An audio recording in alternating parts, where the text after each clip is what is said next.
So do you guys like D21 hard body Nissan pickups? I do.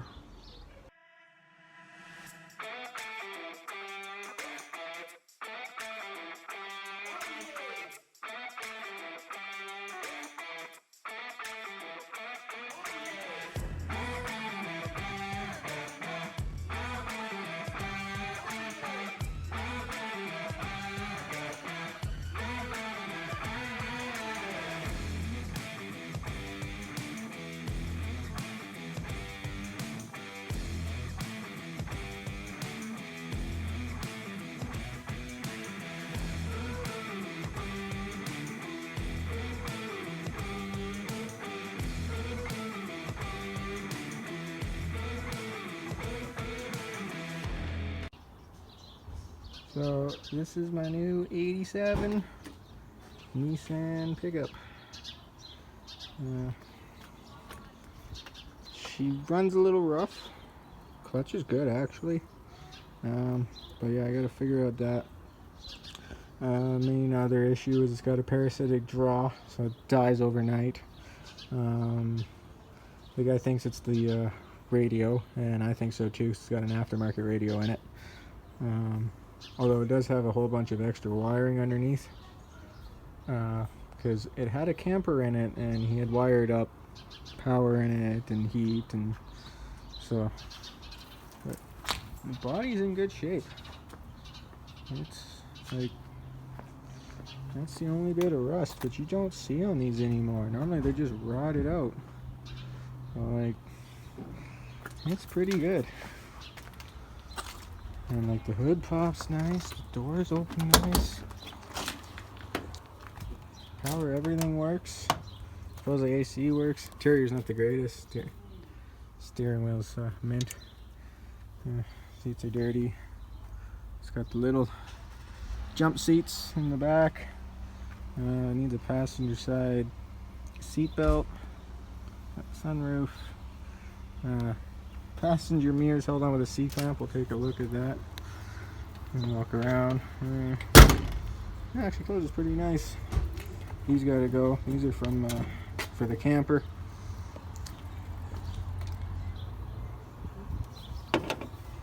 That's awesome there. That's great. That's factory, I think.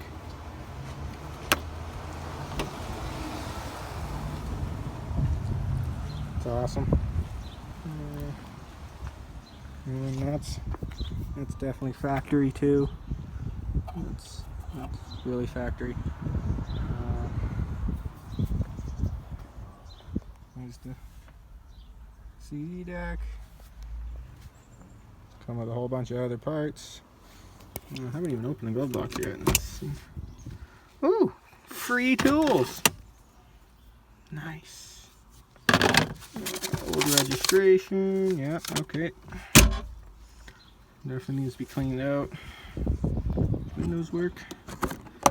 Nice. It's nice tie downs. Bed liner, that might go. I don't like that. But one of my other problems is the wheels don't fit. If you recognize these from the Suburban, truck didn't come with wheels.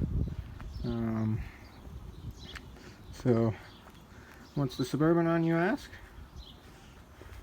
Oh, some of the stock crappy wheels that this thing did come with. But they don't fit on the front. And I couldn't resist trying my monster truck wheels on this. They are a 6-lug pattern, but the holes are too small. They're like 1/2-inch holes, and these are 14 mm bolts. So, which 9/16-ish, too small, but it is 6-lug. This should fit on that though. Might have to try that while the wheel's off to make some clearance. It's about 8 inches out. Maybe sucked in up against the brake rotor would be 7, but that's awesome. Yeah, anyways, back to these ones. The rear's fine. It's the front when I turn. I've already been just getting it home. Already back in these. So I'll trim it back. I want to try to do what the guy did on my Pathfinder, previous owner to that. He pie cut it all back and then folded it all in. I think he cut it off here first, and then pie cut it back, folded it all in and riveted in, and it followed nicely. It looked really nice and clean. Looked a lot better than just with a grinder. But we'll see. Actually, that's kind of the one spot where it is a little rusty. I might just cut it with a grinder. Not sure. Probably catches on the front too. Take this stupid dam off. That wouldn't catch on that, and then trim this. So I don't think so. Kinked here a little bit, anyways. Probably from me hitting while driving it home.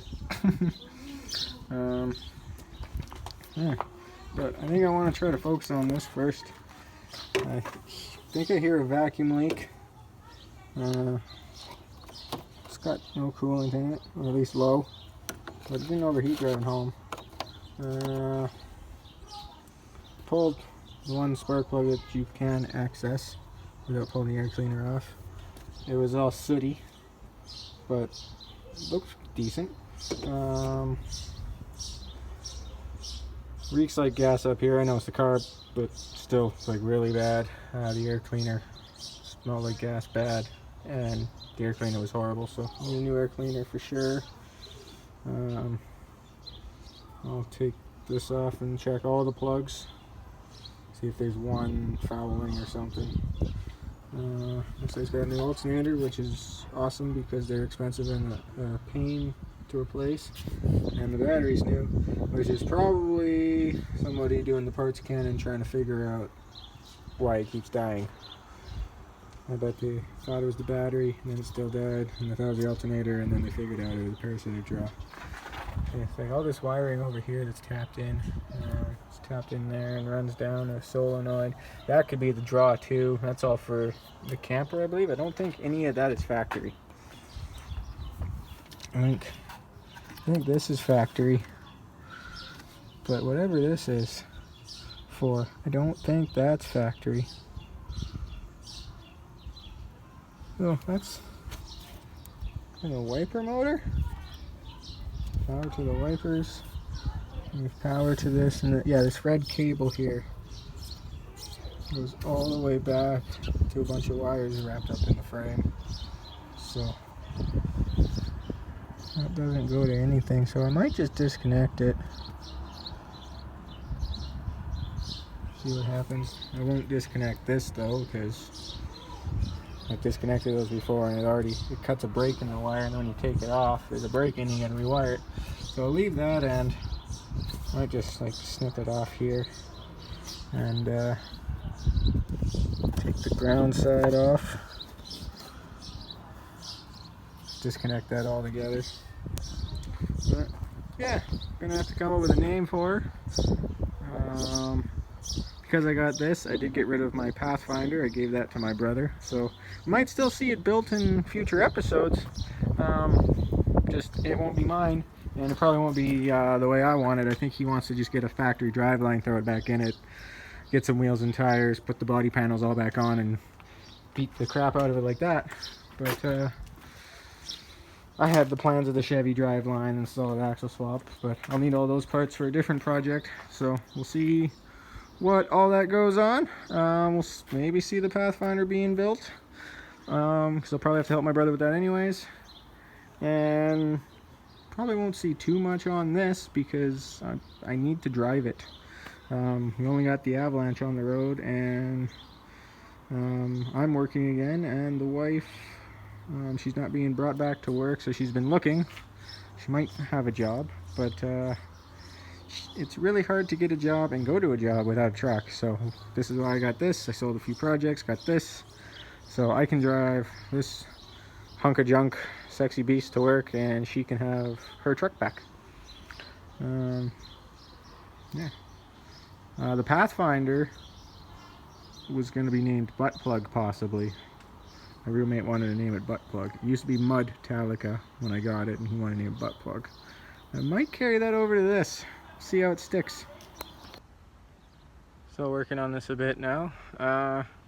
All the plugs were okay. They were covered in soot and stuff from it not firing properly, but all brand new, I think. At least they're decent. Yeah, I found a whole bunch of vacuum lines unplugged, so plugged those back in, and that solenoid had power going to it, so I disconnected that, wrapped all the wires up so they're not live, and she seems to start okay. And actually I haven't taken her for a test drive yet, but she seems to have leveled out, running decent. And I know early in the video I said I was going to do the clearancing for the wheels nicely and cut it. That didn't go to plan. I did it the professional way and hammered it out, and that part I actually did by hand, but hammered it out. Main reason was because this fender is just really rusty there. I actually think I clearanced this side more than that side. That side might rub some more. I might have to bang that side out a little bit more, but I'll torque the wheels down, take the tools off the box, take it for a test drive. Oh, and I did some weight reduction. Don't need any of that. Okay, so she is still running rough, popping and farting and stuff. I didn't fix it, so maybe there will be a second episode of this thing. Trying to fix it.